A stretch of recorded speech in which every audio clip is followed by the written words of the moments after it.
it going, everybody? So with the Predator coming out this weekend, it makes for 6 films in the Predator franchise, so what a perfect time to rank them. Give my personal ranking from how I'd rank them from worst to best. Let me know in the comment section down below how you'd rank all the films, because you got Predator, Predator 2, Predators, The Predator, and then AVP and AVP Requiem. Yeah, they're a very weirdly named franchise. I've never really liked the whole way they name these films, because, you know, you wouldn't really know unless you're a fan how you order some of these films. But anyways, that's just off topic. The Predator franchise, I really enjoy the character of the Predator. I mean, there's this whole franchise had so many ups and downs throughout the years, because there's some good films and some very bad films, and then there's some in the middle. So it's really, like I said, it's just like a roller coaster. It's an up and down kind of franchise. So without further ado, let's get right into my ranking at number 6. Coming in at number 6, I have Aliens vs. Predator Requiem. This film is just complete trash, let's be real here, at least from what I can see, because this film, if anyone's actually tried to see Alien vs. Predator Requiem, it is literally one of the darkest films. Not like tonally, it's literally like the most unwatchable thing, because every shot in this film is so fucking dark. I don't understand who thought it was a good idea to shoot a film, especially a film like this, you know, a lot of action, blood, and gore and all that, in almost complete darkness. Like, yeah, it's cool that the Predalian's back from the end of the, you know, the climax from the first Alien vs. Predator, but it's really just such a huge wasted opportunity to have him in this film, because the design, you really can barely ever see it. It's almost always in like this gray, pitch black darkness, and it's just such a horrible film. Like, the plot's horrible. I mean, it's in like this little small town, like Predator in a small town, Alien in a small town. It just doesn't fit. None of the characters are likable. I mean, it's just a waste of a film. And yeah, it's cool that they got the R rating for this one, unlike the first Alien vs. Predator, but it's such a waste in this film. Coming in at number 5, I have AVP, Alien vs. Predator. After so many years of build-up between, you know, we got all the lore from the comic books, the video games, and all that, we finally get our feature-length, live-action, you know, battle of the century with these two characters, and the result is kind of just okay. It's not bad, it's not great, it's just okay. This film does suffer a bit from being PG-13, because you can't go as extreme with PG-13, but there's still a fair amount of blood and violence in this. It's just not overly gratuitous. I think that definitely would have helped to have an R rating for this, but, you know, then we got AVP Requiem, and that was trash. But nevertheless, you know, Paul W.S. Anderson, I mean, he's done decent films before. I mean, I actually really like Event Horizon. I mean, then he did like 500 sequels to the Resident Evil franchise, and those weren't that great. But this was before a lot of those. But anyways, yeah, I mean, there is, once they get to the, you know, the underground facility in the Arctic, that actually does, like, it's a cool setting. It's claustrophobic. It's perfect for these two characters to, you know, clash finally. But it takes so long to get there. I mean, for the first 45 minutes or so, it's really just them and lots of exposition. Like, there's no real Predator versus Xenomorph action for a very long time, and that's kind of annoying in one of these kind of films, because that's what you want to see. That's what you came here to see. But once they actually get going, for the most part, it actually is really good action.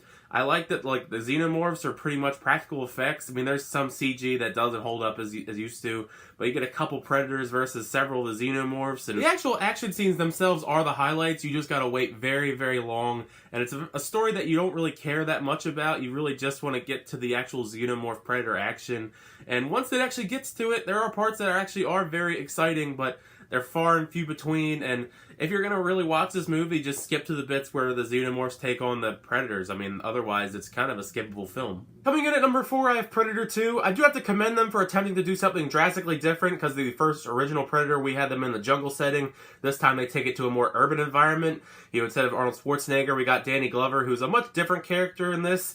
And he's, you know, he's like a cop, you know, he's seeking revenge because the Predator killed his partner. And it just feels very dated, especially because it just feels like an 80s, 90s kind of cop movie. Just because, I mean, maybe also because of it's Danny Glover and it's playing off a Lethal Weapon, so I think a Lethal Weapon.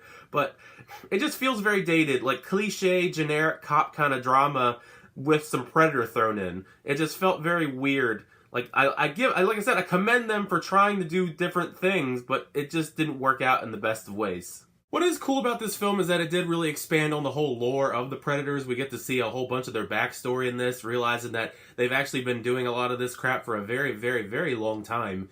And you also get some real cool gadgets along the way. You know, the Predator has a lot more visions in this, a lot more cool gadgets he uses to kill people throughout the film. But overall, other than those little tidbits, I mean, this film is just very dated. It's a product of its time. It's not really as good on a rewatch as it would be probably if you watched it back then. I mean, compared to the other films in this franchise, it really isn't the most exciting in the Predator lore. Coming in at number 3, I have The Predator, the most recent entry in this franchise. And not to go full in depth because I just posted my review from this one the other day. If you want to know my full thoughts about it, I'm going to leave my link down in the description below. But yeah, Shane Black comes to return to write and direct this one, and it's really a mixed bag. I mean, there's some parts I really liked, like the action in this especially.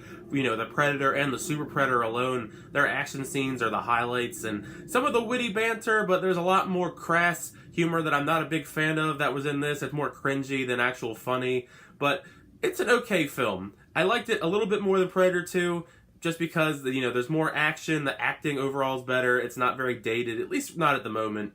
But yeah, The Predator is a mixed bag. I mean, it leaves it open for more Predator entries that could be good or bad, but overall, it's an okay, fun film, but could have been better if they just tweaked a couple things. Coming in at number 2, I have Predators. It's really unfortunate we didn't get a follow-up to this. Instead, we got The Predator, because this is really such an underrated film. I mean, we go back to the jungle setting we had from the original, this time with a little bit of a twist, because all these different people are parachuted in against their will, and they're pretty much hunted for sport by predators, and a whole other faction of predators as well. I really love that they gave us different style predators, because I know there were so many different kinds in the comic books, video games, and books and all that, but we didn't really get like a bunch of different versions of the predators, you know, in their different masks and all that on screen all that much, and this time we get them showcased really well. And you also got the original ones as well, but they're just so cool looking. I mean, and they also are just really brutal. I mean, there's a lot of brutal action and traps throughout this. It's not a perfect film by any means. I mean, Adrian Brody is a pretty weird choice to be this macho, manly main lead in this film, because you're going off of, like, you know, an Arnold Schwarzenegger type. It's a little bit odd because Adrian Brody's in shape, but he's not like, you know, he's not jacked up on roids like Arnold Schwarzenegger in the 80s was. He does a serviceable enough job, though. I suppose many of the other cast members, you know, like Danny Trejo and Lawrence Fishburne has a small part in this, and he kind of steals the show for that little bit that he's in this film. Don't, you know, if you've seen the film, you know exactly what I mean, but Lawrence Fishburne being Lawrence Fishburne is really great in this film.